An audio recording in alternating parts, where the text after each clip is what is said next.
웨스트민스터 예외 모범을 통해 환우 신방에 관한 내용을 살펴보도록 하겠습니다. 이게 수백 년 전에 만들어진 지침서인데도요. 오늘날 우리가 아픈 이들을 어떻게 돌봐야 하는지에 대해 놀랍도록 시에 적절하고 깊이 있는 통찰을 줍니다. 시대를 초월한 목회적 돌봄의 정수라고 할 수 있겠죠. 이 첫 문장부터가 우리의 생각을 완전히 바꿔놓습니다. 환우 신방이라는 게 단순히 병들고 위급할 때만 하는 게 아니라는 거죠. 예배 모범은 오히려 건강할 때부터 평소에 성도들이 자신의 영적인 마지막을 준비하도록 돕는 것, 바로 이게 목회자의 가장 기본적인 의무라고 아주 강하게 이야기합니다. 네, 목회자의 역할은 주일 강단에서 말씀을 선포하는 것, 그 이삭이라는 겁니다. 특히 성도가 질병으로 고통받는 그 개인적인 삶의 자리는요, 하나님께서 목회자에게 허락하신 아주 특별한 기회의 창이 됩니다. 바로 그때 그 사람의 마음에 가장 깊이 와닿는 말씀을 전할 수 있기 때문이죠. 여기서 정말 흥미로운 통찰은 고난이 사람의 마음을 더 부드럽게 만들고 열리게 한다는 점입니다. 평소에는 그냥 귓등으로 흘려들었을지 모를 영적인 권면이 몸이 아프고 마음이 약해졌을 때는 정말 스펀지처럼 쏙쏙 빨아들일 수 있다는 거죠. 그래서 여기에 나열된 공적인 가르침, 개인적인 권면, 격려, 책망, 위로, 이 역할 하나하나가 더욱 중요해지는 겁니다. 자, 그럼 다음으로 질병을 신학적으로 어떻게 이해해야 하는지 살펴보겠습니다. 핵심 원리는 이겁니다. 질병은 그저 우연히 재수 없게 일어나는 사건이 아니라는 것. 모든 것을 아시는 하나님의 지혜롭고 질서 있는 인도하심 아래 일어난다는 믿음. 여기서부터 시작해야 합니다.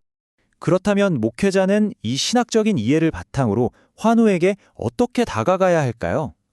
먼저 질병이 가지고 있는 여러 영적인 목적을 이해하는 게 중요합니다. 보시는 것처럼 질병에는 여러 목적이 있을 수 있습니다.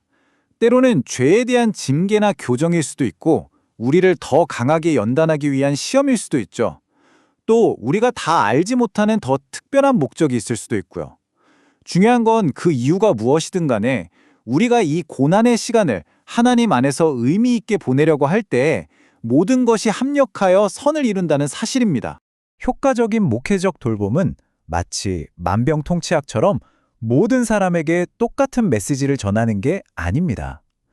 예배 모범은 목회자가 먼저 환우의 영적인 상태가 어떤지 정확하게 파악해야 한다고 강조합니다. 이 지침서는 환우를 크게 세 가지 영적 상태로 구분하는데요. 첫째는 영적으로 무지한 사람, 둘째는 자신의 죄를 전혀 깨닫지 못하는 사람, 그리고 마지막 셋째는 죄 때문에 깊은 절망감에 빠져 있는 사람입니다. 이제 각각의 경우에 어떻게 권면해야 하는지 한번 자세히 살펴보겠습니다.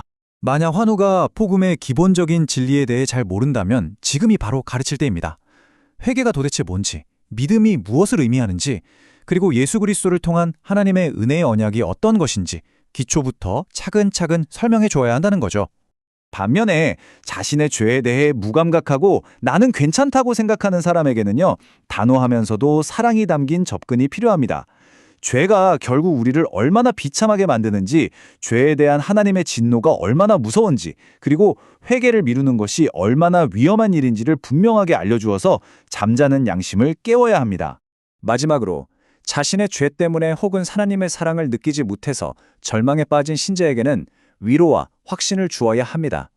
우리의 죄보다 하나님의 은혜가 훨씬 더 크고 풍성하다는 것, 그리스도의 의가 우리의 모든 죄를 덮고도 남을 만큼 충분하다는 것, 그리고 복음이 우리에게 얼마나 은혜로운 약속인지를 계속해서 상기시켜 주어야 합니다.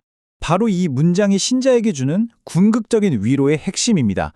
그리스도께서 이미 죽음의 가장 큰 무기인 죄의 문제를 해결하셨기 때문에 우리에게 죽음은 더 이상 두려워할 영적인 재앙이 아니라는 거죠. 이것이야말로 복음이 주는 가장 강력하고 소망찬 메시지입니다. 자, 이제 신방의 정점, 하이라이트라고 할 수 있는 기도에 대해 알아보겠습니다. 예배 모범은 환우의 마음이 가장 평안하고 주변의 방해를 덜 받을 때 그때 기도할 것을 권면합니다. 예배 모범이 제시하는 기도는 정말 체계적이고 포괄적입니다. 먼저 우리의 원죄와 지금까지 지은 모든 죄를 고백하고요. 그 다음엔 오직 그리스도의 피를 의지해서 자배를 구합니다.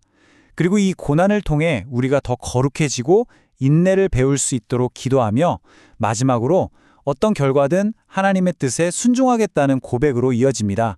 물론 기도에는 육체적인 회복을 위한 간구도 포함됩니다. 만약 하나님께서 생명을 연장해 주시기를 기뻐하신다면 치료의 모든 과정을 축복해 주시고 남은 삶을 하나님의 영광을 위해 살겠다는 다짐과 함께 회복을 위해 기도하는 것이죠. 동시에 하나님의 주권에 온전히 순종하는 기도도 드립니다. 만약 이 질병을 통해 이 땅에서의 생을 마감하는 것이 하나님의 뜻이라면 죽음을 두려움 없이 마주하고 의심 없이 그리스도께 자신을 온전히 맡기며 오히려 그리스도와 함께 있기를 소망하는 마음으로 평안히 눈을 감을 수 있도록 기도합니다. 신방은 기도로 끝나지 않습니다. 마지막으로 환우와 그 자리에 함께 있는 사람들을 위한 아주 실제적인 책임들에 대한 권면으로 마무리됩니다. 환우에게는 이 땅에서의 일들을 잘 정리하도록 권면합니다. 유언을 정리하고 빚이 있다면 갚고 다른 사람에게 끼친 손해가 있다면 배상하고 다툰 사람과 화해하고 모든 사람을 용서하는 것. 이건 하나님과의 화평을 원하는 마음이 이웃과의 관계 속에서도 올바르게 나타나야 함을 보여주는 아주 중요한 부분입니다. 그리고 신방은 아픈 사람 한 명에게만 국한되지 않습니다. 예배 모범은 목회자가 이 기회를 놓치지 말고 그 자리에 함께 있는 건강한 사람들에게도 교훈을 전해야 한다고 말합니다. 한 개인의 위기를 그 자리에 있는 모두를 위한 영적 성찰의 기회로 삼는 것이죠. 그들을 향한 메시지는 아주 분명합니다. 당신도 언젠가 죽는다는 사실을 기억하십시오. 그러니 건강할 때 주님과 화평을 이루고 영혼을 준비하십시오. 문제가 터진 후에야 허둥지둥 준비하는 것이 아니라 바로 지금 건강할 때 준비해야 한다는 강력한 권면입니다. 이 수백 년 전의 지침은 오늘 우리에게도 똑같은 질문을 던지고 있습니다. 건강할 때, 아직 시간이 있을 때, 바로 오늘, 당신은 어떻게 영혼을 준비하고 있습니까?